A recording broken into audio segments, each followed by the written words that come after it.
Bagaimanakah jika seorang sheriff harus melawan para gangster yang menyerang kota kecilnya? Itulah mungkin gambaran dari film ini. Halo sobat, pintu teater 1 telah dibuka. Kali ini Mimin bakal ngebahas salah satu film yang berjudul Disturbing the Peace.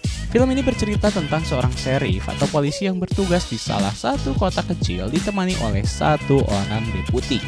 Namun, di saat kota tersebut sedang damai dan tentram, datanglah dua orang anggota gangster yang merecok di dalam kafe. Tapi setelah sheriff mengamankan pria-pria itu, tiba-tiba datanglah anggota-anggota gangster yang lain untuk menyerang kota. Bukan hanya itu, ternyata para gangster telah berencana untuk membobol bank di kota tersebut. Lantas, apakah sheriff mampu untuk melawan serangan para gangster?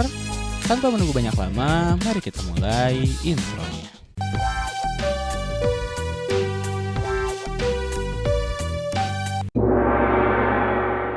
Scene diawali di mana dua orang anggota polisi unit kejahatan sedang mengejar salah satu penjahat kota. Namun, ketika sedang melakukan aksi kejar-kejaran, tak lama salah satu dari mereka justru harus terserang dan dijadikan sebagai tameng oleh penjahat. Sehingga polisi yang bernama Jim agak berpikir untuk menembak si penjahat. Namun ketika rekan Jim itu memberi aba-aba untuk menembak ke arah kepala si penjahat, sayangnya Jim justru malah menembak leher rekannya sendiri, sehingga rekannya harus mati di tempat. Tapi setelahnya Jim pun langsung menembak lagi kepala si penjahat hingga pria itu pun tewas. Alhasil Jim pun lantas menyesali perbuatannya itu. Meskipun penjahat berhasil dilumpuhkan, Jim hanya bisa termenung karena membunuh rekannya tersebut. Waktu pun berlalu, beberapa tahun setelah kejadian, Jim baru diberitahu kalau dia ternyata tidak dinyatakan bersalah. Karena kejadian salah tembak itu bukanlah unsur kesengajaan. Lalu pada keesokan harinya diketahui Jim kini telah dipindah tugaskan menjadi seorang sheriff di suatu kota kecil yang penduduknya tak seberapa dan hanya ramai dengan para pendatang yang beristirahat di kota tersebut. Pagi itu Jim hendak masuk ke kantor. Lalu dia sudah disambut oleh seorang tangan kanannya alias deputi yang bernama Matt.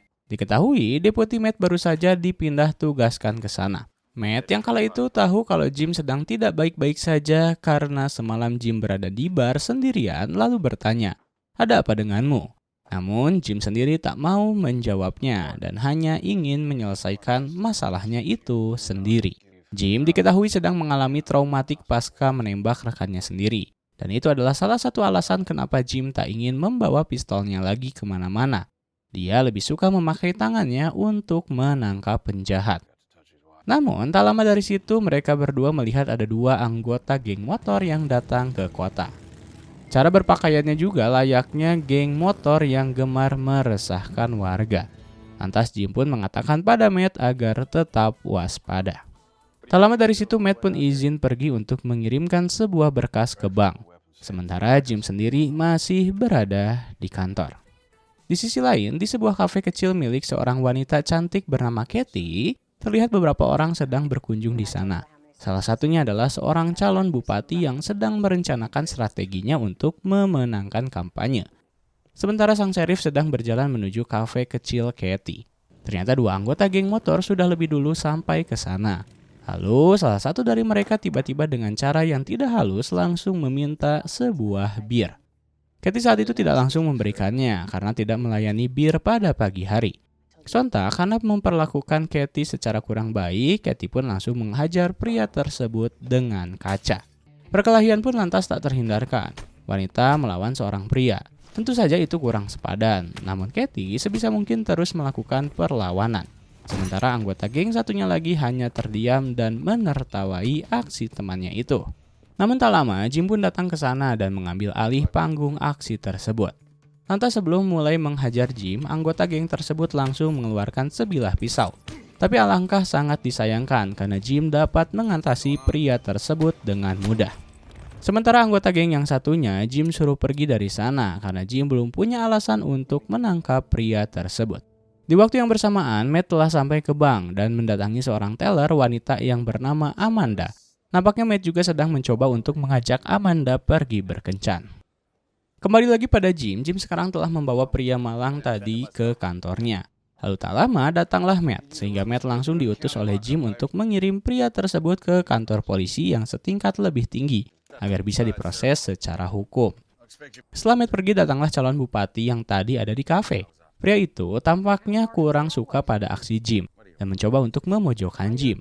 Tapi hal itu tidak berhasil karena Jim tahu kalau pria tersebut masih menjadi calon bupati, bukan bupati yang sebenarnya.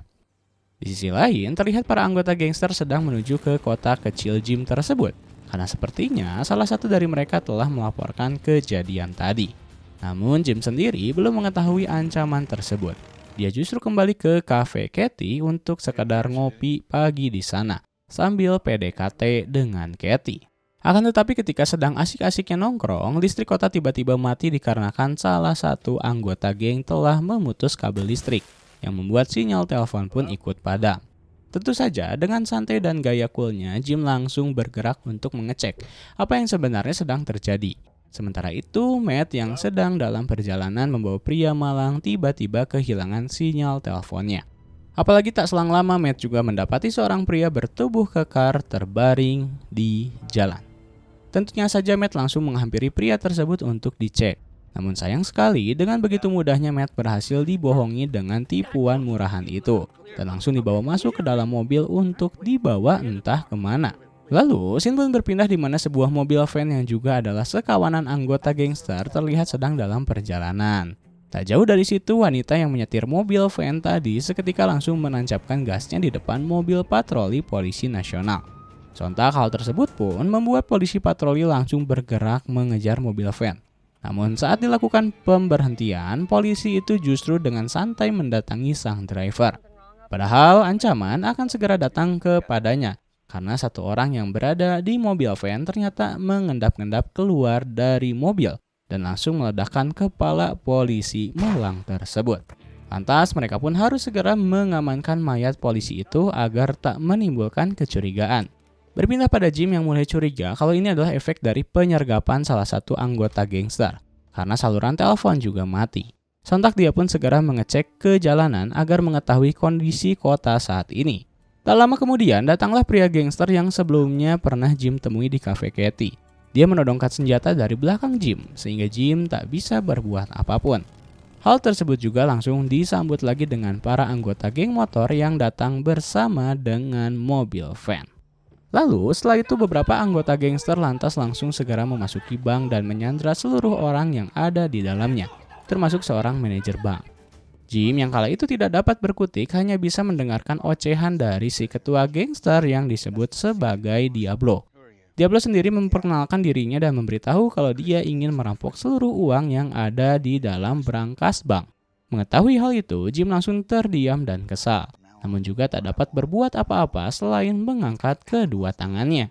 Dan menariknya, ternyata Diablo telah merencanakan perampokan ini jauh hari. Dia benar-benar memperhitungkan segala kemungkinannya, termasuk siapa yang akan menghalangi rencana perampokan tersebut.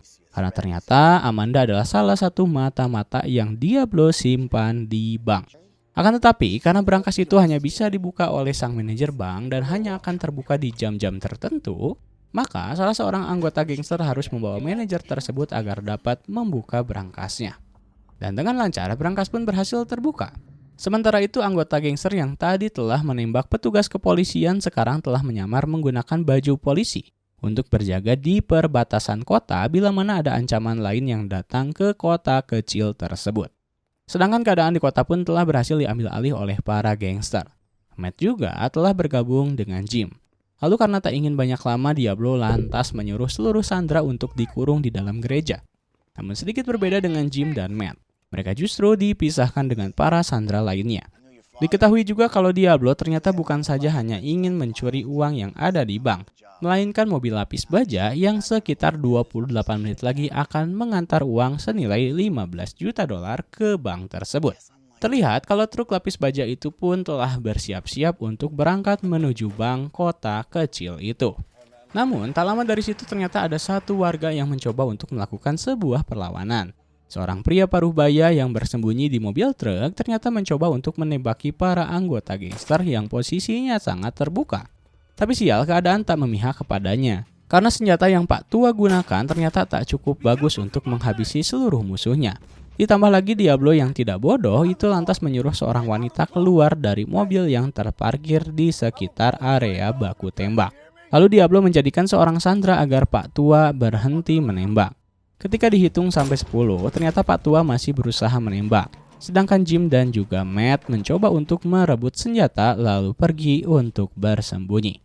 Sementara aksi si Pak Tua ternyata harus berakhir karena mengetahui kalau wanita yang disandra oleh Diablo ternyata adalah istrinya sendiri. Dan Pak Tua lebih memilih untuk menyerahkan diri pada Diablo. Sontak Diablo langsung memecahkan kepala Pak Tua tanpa pandang bulu. Selanjutnya, Diablo lantas terfokus lagi kepada Jim dan Matt. Dia memanggil-manggil nama Jim agar keluar dan kembali menjadi tawanannya.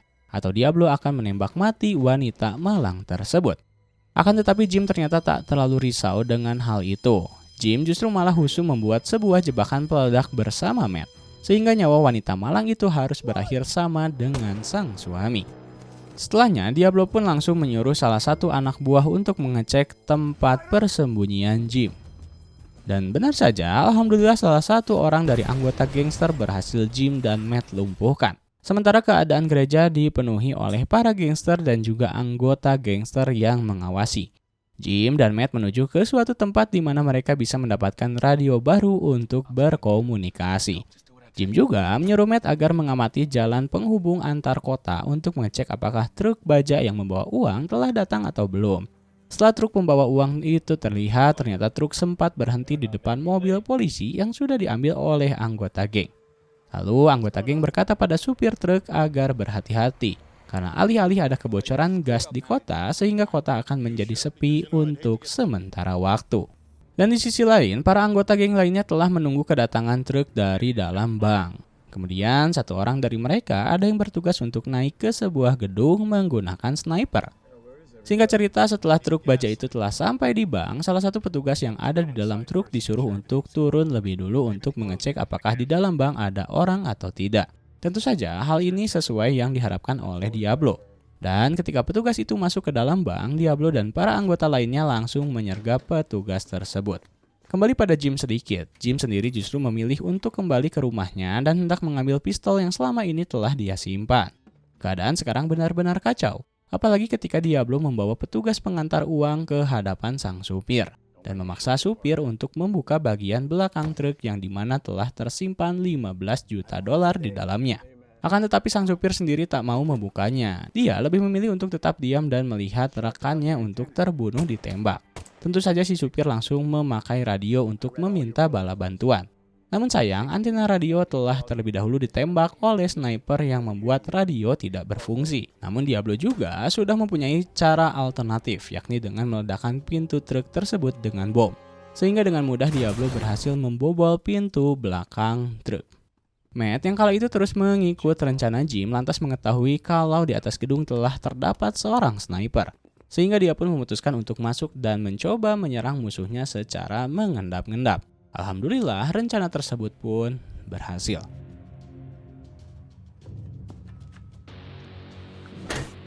Tapi ketika Diablo hendak mengambil uang-uang yang ada di dalam truk, seorang anggota geng tiba-tiba melakukan perlawanan karena tak sepaham dengan Diablo.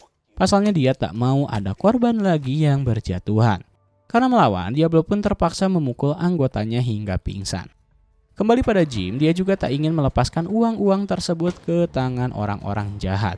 Sehingga dirinya mendatangi sebuah gudang yang tak jauh dari lokasi bank. Jim berencana untuk memasang lagi sebuah jebakan. Sementara Matt, Jim suruh untuk tetap standby di atas gedung agar terus mengawasi pergerakan para komplotan penjahat. Dan karena Diablo mulai kesal dengan Jim yang tak kunjung menyerahkan diri bahkan membuat resah Diablo, sehingga Diablo membawa Katie keluar dan mengancam akan membunuh Katie kalau Jim tak segera keluar. Matt yang tak tahan dengan ancaman Diablo itu tiba-tiba melakukan gerakan di luar rencana Jim. Dia sontak menyerahkan diri kepada Diablo untuk mengulur waktu. Sementara Jim dengan mudah berhasil melumpuhkan satu lagi anggota gangster dengan senapan yang sebelumnya dia pakai oleh Pak Tua. Namun, hal tersebut tak membuahkan hasil yang cukup untuk melepaskan Katie, dan justru membuat Matt juga ikut tertangkap. Tak selang lama, terdengarlah suara mobil menyala dari ujung jalan, lalu Diablo memerintahkan lagi satu anak buahnya untuk mengecek apa yang terjadi. Tapi ketika dicek ternyata mobil tersebut sudah dipasang jebakan oleh Jim yang membuat lagi-lagi Diablo harus kehilangan anggotanya.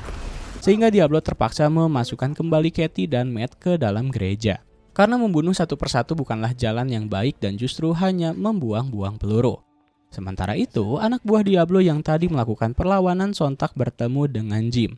Beruntung, Jim segera mengamankan pria malang tersebut dan membawanya ke dalam sel sementara. Sedangkan di gereja, Matt sendiri telah menemukan titik kelemahan, yakni kekurangan anggota untuk menjaga para sandera. Sehingga Matt dengan mudah berhasil cabut menuju ke ruangan radio di dalam gereja. Sementara Jim terus bersiap-siap lagi untuk membunuh anggota Diablo satu persatu, Jim juga mengajak pria yang dia tahan agar bisa bekerja sama dengannya, karena tahu kalau dia bukan lagi anggota geng Diablo. Hal itu lantas langsung disetujui oleh pria yang sebut saja dia Steve. Matt sendiri di sisi lain telah berhasil menghubungi pihak kepolisian negara bagian untuk mengirimkan bantuan pasukan bersenjata. Sedangkan Jim dan Steve kemudian harus baku tembak dengan Diablo. Saat baku tembak terjadi, hasilnya satu sama, nyawa dibayar nyawa, sehingga hanya tersisa Diablo dan Jim yang mencoba lari dari zona perang tersebut. Sementara itu diperlihatkan kalau Katie juga ingin melakukan sesuatu untuk melepaskan para sandera. Ketika Amanda sedang melihat keluar gereja, Katie langsung menghajar Amanda dari belakang. Lantas perkelahian antara kedua wanita itu pun tak terelakkan. Beruntung Amanda berhasil Katie kalahkan, sehingga para sandera pun langsung disuruh keluar dari gereja. Diketahui kalau bala bantuan dari pihak kepolisian juga telah meluncur ke kota tersebut. Namun Diablo juga telah mengetahui hal itu, karena diberitahu oleh anggotanya yang berjaga di perbatasan kota. Sial, sesaat ketika Diablo hendak bergegas pergi, tiba-tiba mobilnya mogok yang menyebabkan Jim berhasil menembaki Diablo dan anak buahnya. Keadaan pun sekarang berbalik, Diablo sudah kehabisan peluru. Mobil mogok, begitu pula dengan motornya. Sehingga Diablo hanya bisa lari dari sana sambil membawa uang-uang yang telah dia kumpulkan. Sementara Jim sendiri hanya bisa terdiam karena kehabisan peluru juga. Namun tak lama, Katie datang membawa kuda dan juga senapan serta amunisi. Tentu saja hal itu sudah cukup untuk mengejar Diablo yang sedang mencoba lari menggunakan motor curian. Singkat cerita, Jim pun dengan mudah berhasil melumpuhkan Diablo. Diablo lari terbirit-birit dengan napas terengah-engah dan kaki yang terkilir. Sedangkan Jim lantas tak ingin berlama-lama. Dia segera mengakhiri kejahatan tersebut dengan menembak kepala Diablo di tempat. Dengan tertembaknya Diablo, selesailah juga film ini, sehingga di akhir cerita kita diperlihatkan bagaimana kota kecil yang sepi itu telah berubah menjadi kota yang ramai. Bahkan Jim telah diangkat menjadi seorang bupati di sana. Dan film pun tamat.